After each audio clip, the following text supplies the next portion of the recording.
নমস্কার। গল্প স্বল্পর আসরে আপনাদের সবাইকে স্বাগত। আমার আজকের গল্প গুহায় নিহিত, প্রবোধ কুমার সান্যালের লেখা। ঘর ওই মাত্র 3টি, রান্না ভাড়ার অবশ্য আলাদা, আর দক্ষিণে এক ফালি বারান্দা।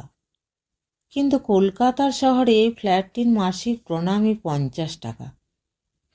3-4টি প্রাণীর হাত পা ছড়িয়ে থাকার পক্ষে এমন একটি ফ্ল্যাট সামান্য কথা নয়। অবশ্য অতিথি অভ্যাগত এসে পড়বার সম্ভাবনা হলে একটু সমস্যা দেখা দেয় বই কি। তা হোক।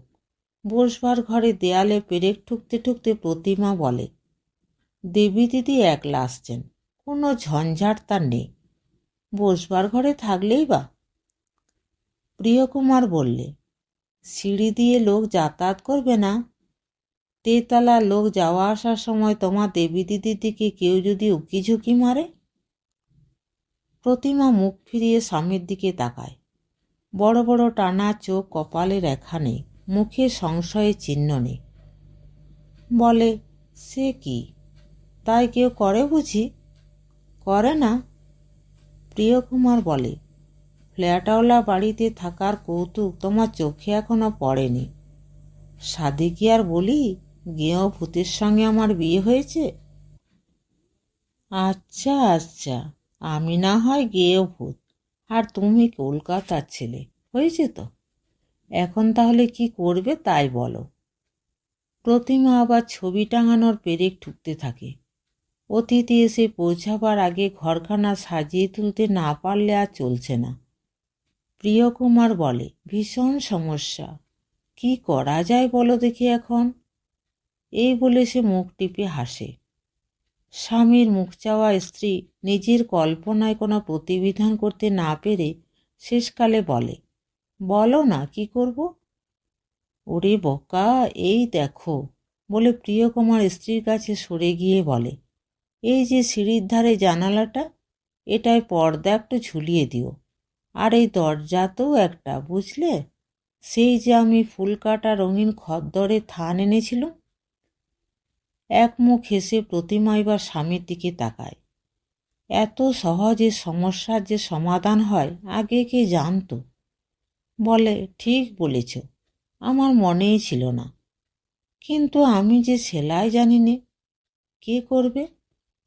কি চমৎকার ফুলকাটা পর্দা করেছে ও বাড়ির হরর মা, আমাকে যদি কেউ শিখিয়ে দিত। প্রিয়কুমার বলে, তুমি একটি আস্ত শিমুল ফুল, কত লোকের বউ কত রকম জানে, তুমি কি জানো? জানো কেবল। মুখের কথাটা প্রিয়কুমারের মুখেই থেকে যায়। দুজনে হাসি মুখে তাকায় দুজনের দিকে। 4টি চোখের মধ্যে 2টিতে চতুর বুদ্ধির দীপ্তি, আর 2টি চাহনিতে নদিয়া জেলায় কোনো এক অখ্যাত গ্রামের একটি প্রাচীন সরোবরের স্নিগ্ধ ছায়া। প্রতিমা হাসি মুখ ফিরিয়ে আস্তে আস্তে পিঠের দিকটার আঁচলটা কাঁধের উপর টেনে নেয়। আরে সরো সরো, পেরেক পুঁতে পুঁতে ঘরখানাকে ভরিয়ে তুললে। কি হবে অত ছবি টাঙিয়ে? দেয়ালে আর মশামাছি বসবার জায়গা নেই। তোমার দেবী দিদি এমন কি মহারানী ভিক্টোরিয়া আসছেন যার জন্যে এত সাজসজ্জা? তুমি চুপ করো, প্রতিমা গিবা দুলিয়ে বলে।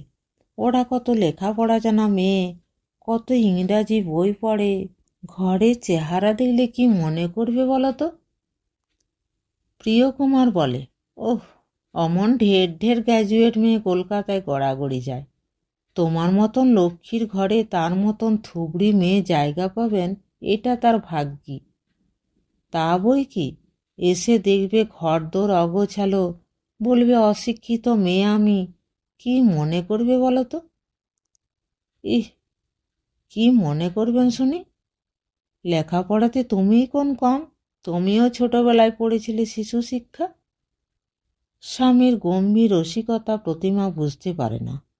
মুখ ফিরিয়ে বলে, কিন্তু তুমি যে বলো শিশু শিক্ষা পড়লেও মানুষ মূর্খ থাকে।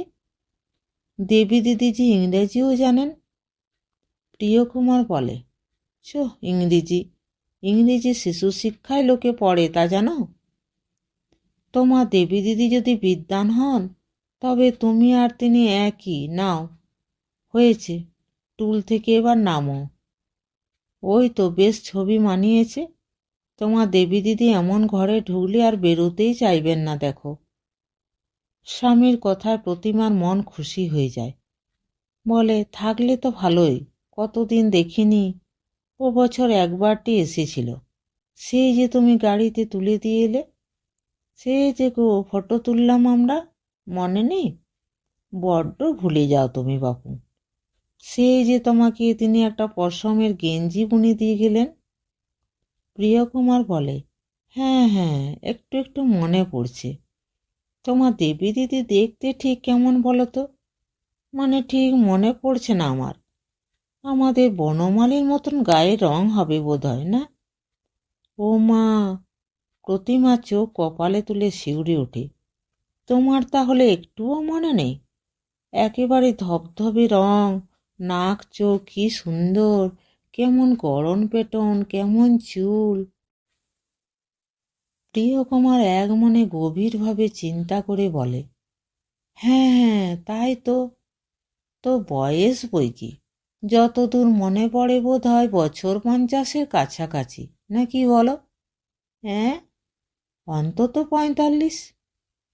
সহসা একঘর হেসে উঠে প্রতিমা তাড়াতাড়ি মুখে আঁচল চাপা দেয় এবং তেমনিভাবে হাসতে হাসতে স্বামীর গায়ের উপর গড়িয়ে পড়ে বলে, 45?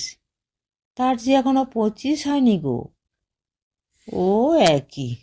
প্রিয়কুমার বলে, দাঁড়াও, দরজাটা ভেজিয়ে দিই, তারপর দুজনেই হাসব খুব করে। চট করে প্রতিমা সোজা হয়ে দাঁড়ায়, রুষ্ট কণ্ঠে বলে, না থাক, দরজা খোলা। তোমার চালাকি আমি জানি। এই সকালবেলায় তোমার, ছি, কি হচ্ছে? বাইরে খুড়িমার গলার আওয়াজ পেয়ে দুজনে সতর্ক হয়ে সরে দাঁড়ায়। তারপর দরজার কাছে এসে প্রিয়কুমার নিজেই বলে, পিস্তুত বোনের ননদ, তার জন্য আবার এত? আমি বাবু তোমাদের অতিথি সৎকারের মধ্যে নেই, আমার অনেক কাজ।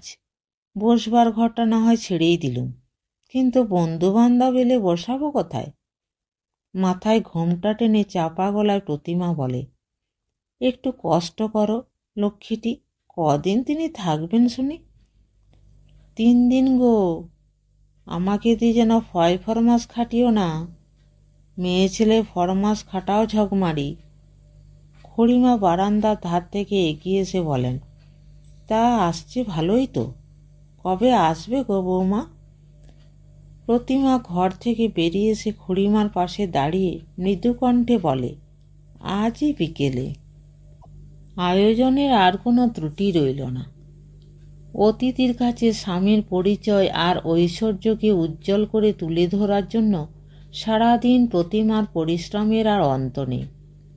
বনমালীর সাহায্যে সমস্ত ফ্ল্যাটটা জল দিয়ে ধুয়ে মুছে এসে তকতকে করে তুলল। শোবার ঘর 3খানার আসবাব সজ্জাগুলি ছেড়ে মুছে চেহারা ফিরিয়ে দিল। দর্জির বাড়ি থেকে জানালার পর্দা তৈরি হয়ে এলো। এদিকে ধবধবে চাদর উঠল বিছানায়, ঝালর দেওয়া বালিশ, নেটের মশারি, টেবিলে চিনেমাটির ফুলদানি, প্রিয়কুমারের প্রিয় কয়েকখানি বই, টিপাইয়ের ওপরে ঘষা কাচের ডুম বসানো টেবিল ল্যাম্প।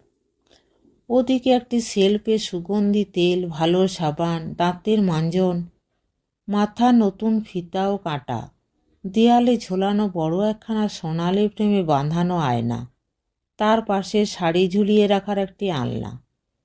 মহিলা অতিথির অভ্যর্থনা ও স্বাচ্ছন্দ্যের কোথাও বিন্দুমাত্র কার্পণ্য নেই। স্বামী রুচি আর সৎশিক্ষার সুখ্যাতি হবে এই আনন্দ গৌরবে সারাদিন প্রতিমার বুকের ভিতরটা টলমল করতে লাগল। তার মতন স্বামী ভাগ্য কজনের? ভালো শাড়ি আর জামা পরে বেলা 4টে নাগাদ সবেমাত্র সেই পায়ে আলতা পরে উঠে দাঁড়িয়েছে। এমন সময় নিচে দরজার মোটরের হর্ন শোনা গেল। প্রিয়কুমারের বহু আপত্তি থাকলেও স্ত্রীর অনুরোধে তাকে যেতে হয়েছিল স্টেশনে। মোটরের আওয়াজ শুনে প্রতিমা বারান্দায় হাসি মুখে দাঁড়ালো। খুড়িমা বেরিয়ে এলেন। বনমালী জিনিসপত্র বয়ে আনার জন্য নিচে নেমে গেল। অতিথির মতো অতিথিই বটে, মুখে অপরিসীম গাম্ভীর্য, কিন্তু তবু হাসি মুখ। পরনে দামি শাড়ি, কিন্তু তার চাকচিক্য নেই, যেমন তেমন করে জড়ানো। হাতে কয়েকটি ফিনফিনে চুড়ির সঙ্গে একটি ছোট্ট সোনার হাতঘড়ি, গলায় চিকচিকে হার, পায়ে বাদামি রঙের ফিতে বাঁধা একজোড়া স্লিপার। দীর্ঘ উন্নত দেহ, শঙ্খের মতো সে দেহ মসৃণ সুন্দর। প্রতিমা চিবুক নেড়ে আদর করে দেবীরানী খুড়িমার পায়ের ধুলো নিলে। প্রতিমা বললে, এবার কিন্তু 3 দিনের বেশি থাকতে হবে তোমাকে দেবী দিদি। বকশিস বলে দেবীরানী হাসি মুখে ফিরে চাইলেন। বকশিস না পেলে অতিথি চলবে কেন? প্রতিমার হয়ে প্রিয়কুমার উত্তর দিল, তা বকশিস দেব বই কি। আমাদের অকুণ্ঠ সেবা, হৃদয়ের ঐকান্তিক, মানে যাকে বলে। আপনি কে মশাই? চিনি নে তো। খুড়িমা হাসছেন। প্রতিমা মুখে আঁচল চাপা দিল। প্রিয়কুমার বললে, বেশ লোক যা হোক, স্টেশন থেকে আনলুম মাথায় করে, তার জন্য একটুও কৃতজ্ঞতা নেই। উল্টে বাড়ি বয়ে এসে বাড়িওয়ালাকে বলেন, আপনি কে মশাই? ঘোর কলিযুগ। দেবীরানীর হাত ধরে প্রতিমা তাকে ঘরে নিয়ে এলো। প্রিয়কুমার ভিতরে এসে বলে, বিশিষ্ট অতিথির জন্য আমরা স্বামী স্ত্রী মিলে সারাদিন ঘর সাজিয়েছি, দয়া করে সেদিকে একটু প্রসন্ন দৃষ্টি দেওয়া হোক। প্রতিমা বললে, ও মা, তুমি আবার কখন কি করলে? করিনি? ফের আবার স্বামীর অবাধ্য হওয়া? কখন আমি আবার অবাধ্য হলাম গো তোমার? হওনি। কৃত্রিম রোষ প্রকাশ করে প্রিয়কুমার বললে, অতিথির সামনে আমাকে অপমান? প্রতিমা অবাক হয়ে বললে, আচ্ছা দেবী দিদি, এতে অপমান হলো কোথায়? দেবীরানী তাকে কাছে টেনে নিয়ে বললে, মানি লক্ষ্মী না ওরা, তাই ওরা পদে পদে মান খোয়ায়। তুমি ভাই রাগ করো না। প্রিয়কুমার বললে, আপনার এ কথার মানে? মানে এই যে সারাদিন আমি ট্রেনে এসেছি, এখন বিবাদ বাঁধালে আপনাকে দড়ি দিয়ে বেঁধে রাখা হবে। প্রতিমা হেসে লুটিয়ে পড়ল। দেবীরানী পুনরায় বললে, যান চা আনুন, বসে বসে কোন্দল করবেন না। না না, তুমি থাকো ভাই, ওকে একটু খাটিয়ে নি, ভাই ফরমাস করলে উনি বিশেষ দুঃখিত হবেন না। নিতান্ত অতিথি বলে এরকম তাচ্ছিল্য সয়ে রইলুম বলে প্রিয়কুমার হাসি মুখে বাইরে চলে গেল। খুড়িমা এসে অবশ্য তাকে বিপদ থেকে উদ্ধার করলেন। বনমালীর হাতে তিনি চা ও জলখাবার পাঠালেন। মিনিট 2 পরে প্রিয়কুমার আবার ফিরে এসে বসল। দেবীরানী হাসি মুখে বললে, স্ত্রীকে একটু ভালো টালো বাসেন, না কেবল কথার চাতুরিতে গ্রামের মেয়েকে ভুলিয়ে রাখেন? প্রশ্নটিতে একটু অস্তিত্ব আছে বই কি। প্রতিমা উঠে পালাবার চেষ্টা করল। প্রিয়কুমার বললে, পাপ মুখে বলতে নেই, আমাদের ভালোবাসা কি আর অন্য লোকে বুঝবে? এসেই যে শাসন দেখলুম তাতে বিশ্বাস করা একটু কঠিন।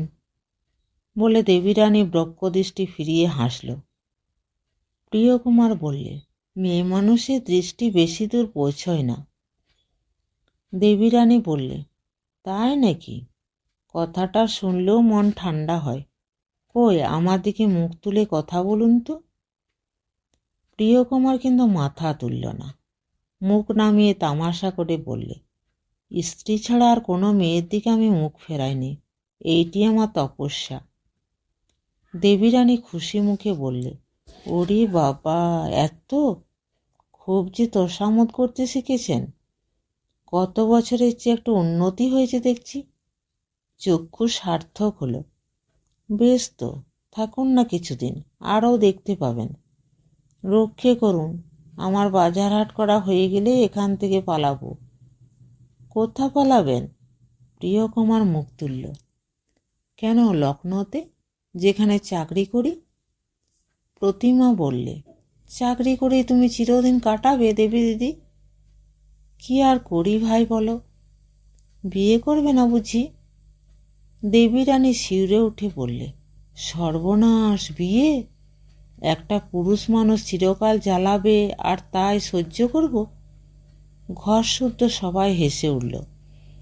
প্রতিমা বললে, তুমি বড় লোকের মেয়ে, চাকরি করে তোমার কি হবে? বিয়ে করেই বা কি স্বর্গলাভ? প্রিয়কুমার সেখান থেকে হঠাৎ উঠে বেরিয়ে গেল। প্রতিমা সরল দৃষ্টিতে তাকিয়ে রইল দেবী রানীর প্রতি। স্ত্রীলোকের বিবাহের দিকে মন নেই। বিয়ে না হলে তাদের স্বর্গলাভ হয় না। তারা স্বামী ছাড়া আর কোনো পরিচয় নাকি সংসারে বেঁচে থাকতে পারে, এসব কথা তার কল্পনায় নেই। সুতরাং সর্বপ্রথম যে কথাটা তার মনে এলো সেইটি সে প্রকাশ করল। বললে, কিন্তু স্বামী ছাড়া মেয়ে মানুষকে দেখবে কে দেবী দিদি? এতদিনকে দেখল রে? বলে দেবী রানী এক ঝলক মলিন হাসি হাসলে। প্রতিমা বললে, কিন্তু যখন বয়স হবে, বুড়ো হবে? বেশ তো, তোরাই তো আছিস, বলে দেবী রানী খুব হেসে উঠল। কথাটা ওঘর থেকে প্রিয়কুমার কান পেতে শুনল। তার মনের একুল থেকে অকুল অবধি একটা তরঙ্গ আলোড়িত হয়ে উঠল। দেবী রানীর কেমন একটা চাঞ্চল্য দেখা যায়, সেটা অনেকটা যেন অস্বাভাবিক। তিনখানা ঘর জুড়ে যখন তখন তার অহেতুক পদচারণা লক্ষ্য করে প্রতিমা তাকে কি যেন একটা প্রশ্ন করে বসেছিল, কিন্তু একটুখানি হাসি ছাড়া আর কোনো বিশেষ সদুত্তর পায়নি। ভাড়ার ঘরখানায় ঢুকে প্রত্যেকটি সামগ্রী লক্ষ্য করা, অনাবশ্যকভাবে রান্নাঘরের ভিতরটা পর্যবেক্ষণ করে অকারণ মন্তব্য করা, গৃহসজ্জার খুঁটিনাটি আলোচনা করে নিজের মতামতটা জানানো, হঠাৎ বাথরুমটায় ঢুকে নিঃশব্দে কতক্ষণ স্তব্ধভাবে দাঁড়িয়ে থাকা, এই রকম বিভিন্ন প্রকার খেয়াল লক্ষ্য করে প্রতিমা অনেক সময় হেসেই অস্থির। এক সময় আড়ালে গিয়ে স্বামীকে সে প্রশ্ন করে, হ্যাঁ গো, দেবী দিদির মনটা উড়ু উড়ু কেন বলো তো? প্রিয়কুমার বলে, তোমার দেবী দিদিকে জিজ্ঞেস করলেই পারো। কিন্তু জিজ্ঞাসা করা প্রতিমার আর হয়ে ওঠে না। লেখাপড়া জানা মেয়ে ওরা, ওদের মনের ভাব জানতে গিয়ে কি সে শেষকালে নির্বুদ্ধিতার পরিচয় দেবে? খুড়িমা একসময় দেবী দিদিকে ধরলেন, বললেন, হ্যাঁ গা রানু, তোমাকে একটা কথা জিজ্ঞেস করছিলুম মা। দেবী রানী খুশি হয়ে বললে, কি বলুন? তোমাকে বাজার হাট করতে কলকাতায় আসতে হলো? লখনৌ শহরে কিছু পাওয়া যায় না বুঝি? দেবী রানী বললে, সবাই কি সেখানে সব পায় খুড়িমা? তাই তো এত দূরে ছুটে এলুম। কথাটা যুক্তিসঙ্গত বই কি। খুড়িমা চুপ করে গেলেন, কিন্তু তার সন্দিগ্ধ প্রশ্ন আর অব্যক্ত মনোভাবটি লক্ষ্য করে দেবী রানী যেন একটু আড়ষ্ট হয়ে উঠল।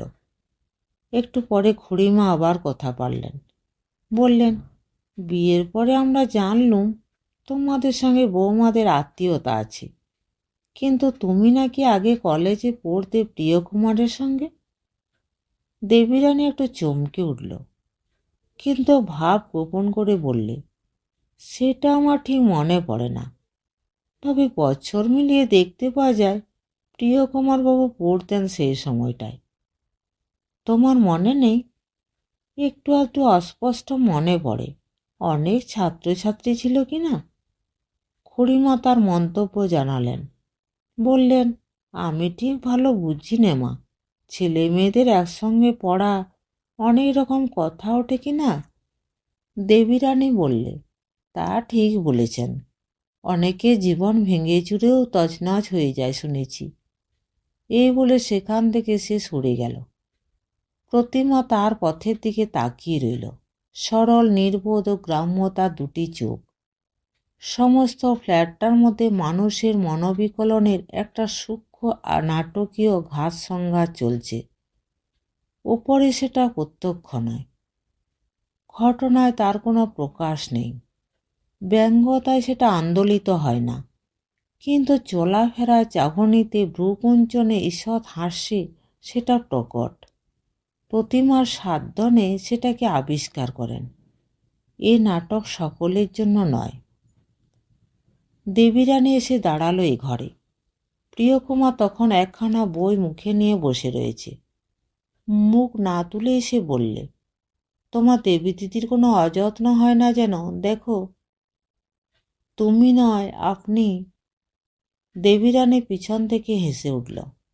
সলজ্জা বিস্ময়ে প্রিয়কুমার বললে, বুঝতে পারিনি আপনি এসে দাঁড়িয়েছেন। দেবীরানী বললে, কিন্তু যত্ন করলেও যদি আমি খুশি না হই, তাহলে বলুন কিসে আপনি খুশি হবেন? যদি বলি, হে বলিরাজ, তুমি স্বর্গ আর মর্ত্যের অধীশ্বর, মস্ত বড় দাতা তুমি, কিন্তু স্বর্গ আর মর্ত্যলোক আমাকে দান করুন, পারবেন? প্রিয়কুমার বললে, আপনি অন্তর্যামী নারায়ণ হলে পাতালে যেতে পারতুম বই কি। দেবীরানী বললে, না, পারতেন না। কোনো যুগেই পুরুষ মেয়েদের জন্য সর্বশান্ত হয়নি। মেয়েদের প্রাণ নিয়ে তারা জীবন মরণ খেলায় মেতেছে, হেরেছে কিংবা জিতেছে এইমাত্র। শেষের কথাটায় তার গলা একটু ধরে এলো। প্রিয়কুমার নতমুখী চুপ করে রইল, আর কোনো জবাব দিল না। দেবীরানী বললে, আপনার খুড়িমার প্রশ্ন মানে আমি জর্জরিত। তিনি বলেন, লখনৌ থেকে এত দূরে এসে বাজার হাট করা, সেখানে কি কিছু পাওয়া যায় না? প্রিয়কুমার বললে, আপনি কি জবাব দিলেন? ঈষৎ উষ্ণকণ্ঠে দেবীরানী বললে, সে কথা শুনবার কি কোনো দরকার আছে আপনার? আপনি কি মনে করেন আপনার খুড়িমার কাছে কথার চাতুরি খেলতে আপনার এখানে এসেছি? এই বলে সে সরে গেল, জানলার কাছে গিয়ে দাঁড়ালো। প্রিয়কুমার রুদ্ধ নিঃশ্বাসে আড়ষ্ট হয়ে বসে রইল। ঘরের বাতাসটা যেন থমথম করছে, কে যেন একটা মস্ত কান্নার গলা টিপে ধরেছে। এমন সময় প্রতিমা এসে দাঁড়ালো দেবীরানীর কাছে। মুখ ফিরিয়ে দেবীরানী বলল, এসেছিস? অতিথিকে কোথাও যেন একলা ফেলে রাখিস নে, তাকে ভূতে পায় জানিস তো। প্রতিমা খিলখিল করে হেসে উঠল। দেবীরানী সস্নেহে তার গলা ধরে বললে, হ্যাঁ রে ভাই, সত্যি। আচ্ছা প্রতিমা, একটা কথা ঠিক করে বলতে পারিস? কি বলো তো? মরুভূমির উপর যদি বুকে রক্ত গড়িয়ে পড়ে, তবে কি সে মরুভূমি উর্বর হয়? কথাটা যাকে উদ্দেশ্য করে বলা, সে তখনও বইখানা সামনে ধরে স্তব্ধ হয়ে বসে রয়েছে। প্রতিমা জবাব দিল, আমি তো ভাই বলতে পারি নে। দেবীরানী বললে, পারবি নে কেমন? বেশ, আচ্ছা বলতে পারিস, ত্রেতা যুগে কোনো ছলনাময়ী রামচন্দ্রের মন ভোলাতে চেষ্টা করেছিল? বোধহয় করেনি।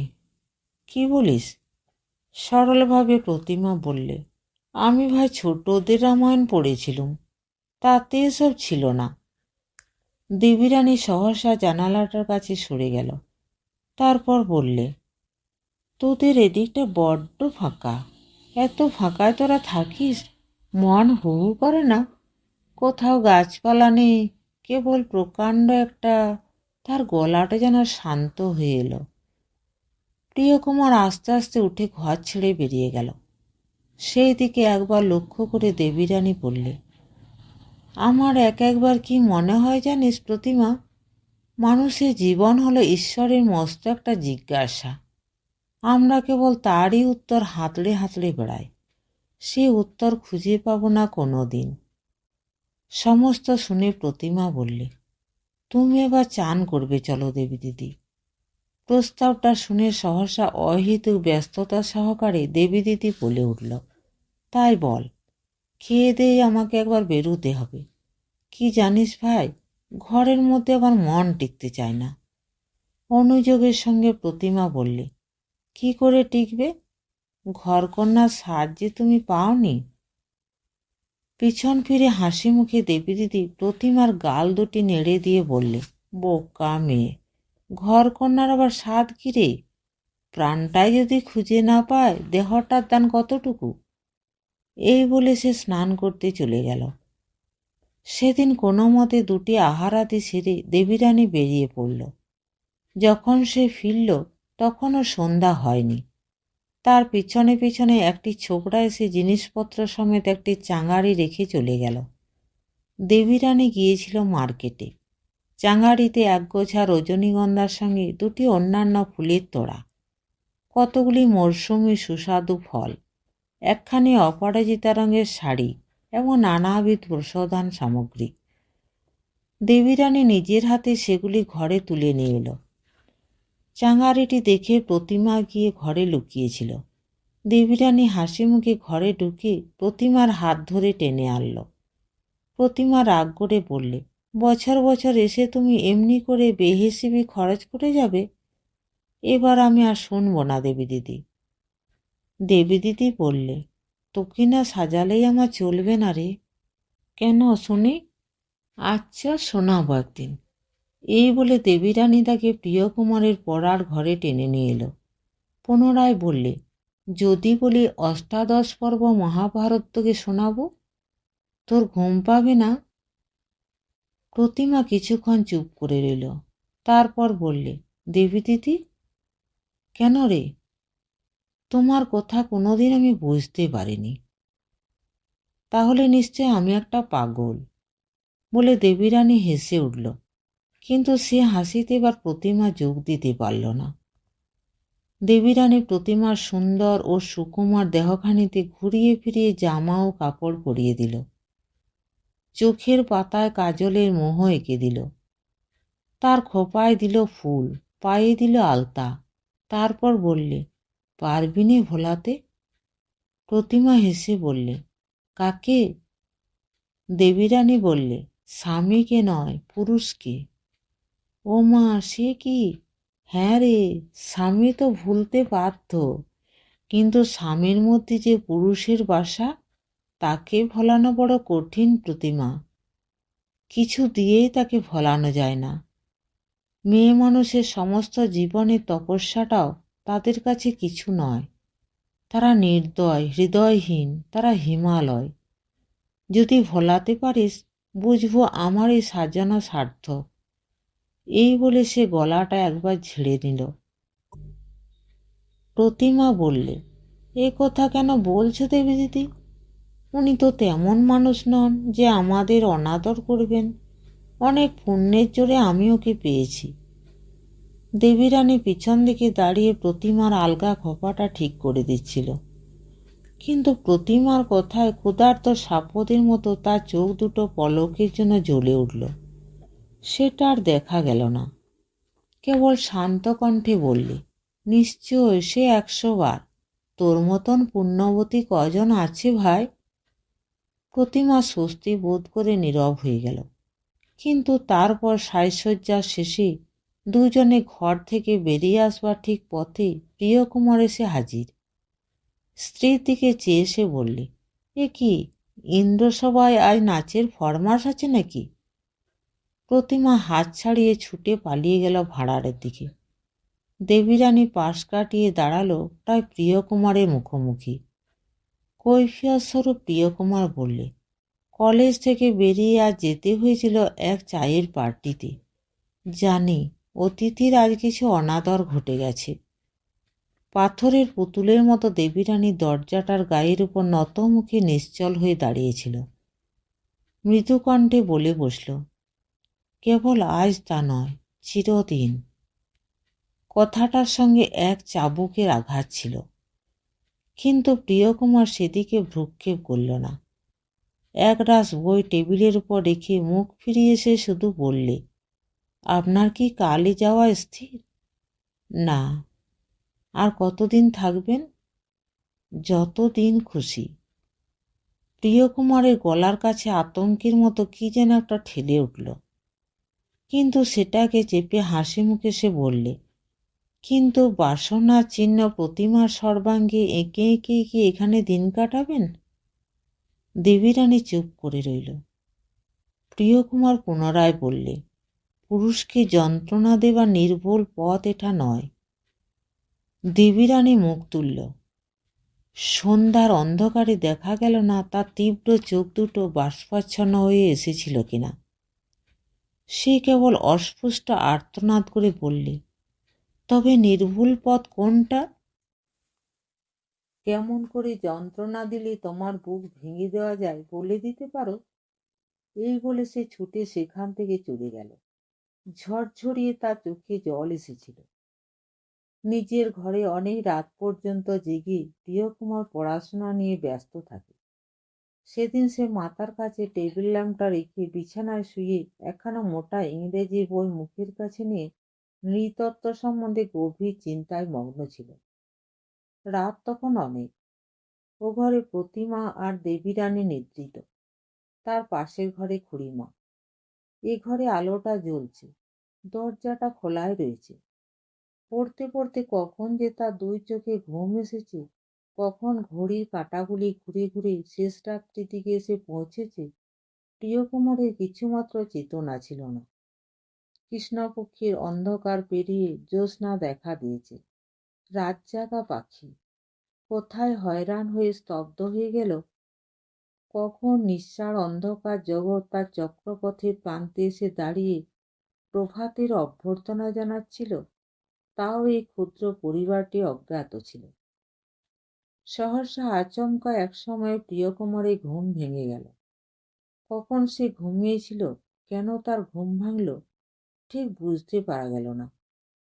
কিন্তু উৎকণ্ঠ অধ্যাপকের বিশ্লেষণী বুদ্ধি একটা অনুভব করল, তার আচমকা ঘুম ভাঙার একটা সঙ্গত কারণ আছে বৈকি।